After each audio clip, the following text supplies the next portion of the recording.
So I'd like for you to imagine a great America. One that's better than it is now. One that not only has a great image abroad, but also domestically.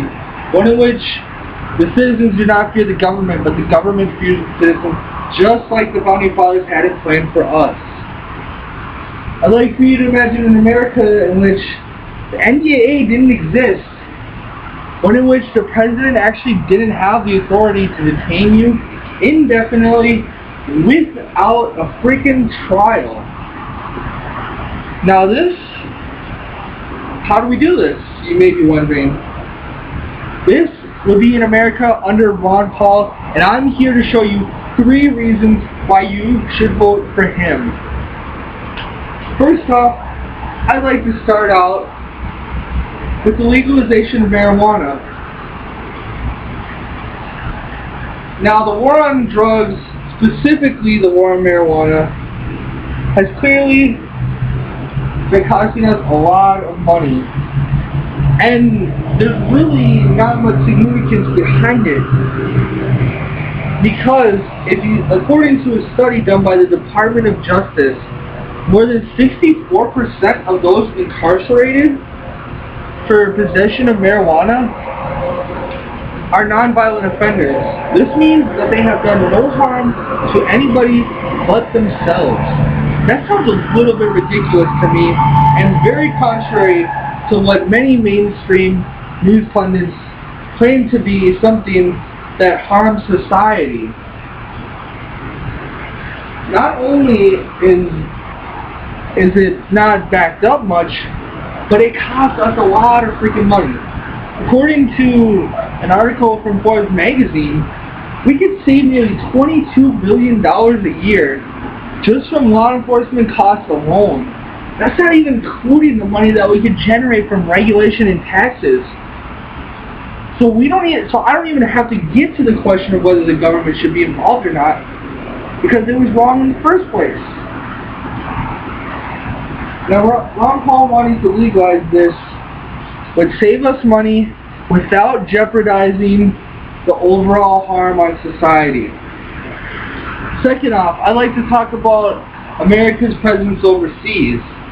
Clearly, America has a large presence overseas, and it's not really welcomed by the international community, and for good reason. Because, think about it, what if China opened up a military base in America? Would we not do the same thing and go back to their country and seek revenge? Just like how Al-Qaeda did to us back in 9/11? I see the connection here. Now, I mean, not only does it not keep us safer, but it's costing us a lot of freaking money. According to a study done by the Christian Science Monitor, the war on terror alone could save us nearly $500 billion per year. And a further study, an examination of Ron Paul's budget that is up on his own website concludes that we would save nearly $700 billion per year by gradually withdrawing our military bases overseas. So it only makes sense. Not only would it keep us safer by not having people come back over here, but it's cheaper.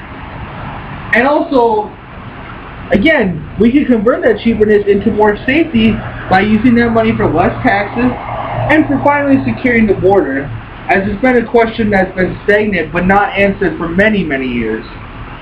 And lastly, I'd like to talk about the NDAA, otherwise known as the National Defense Authorization Act. Now, this may sound like a bill that is supposed to keep our defense up, keeps us safe. But what about that one provision that gives the president the authority to detain any American citizen indefinitely without a trial?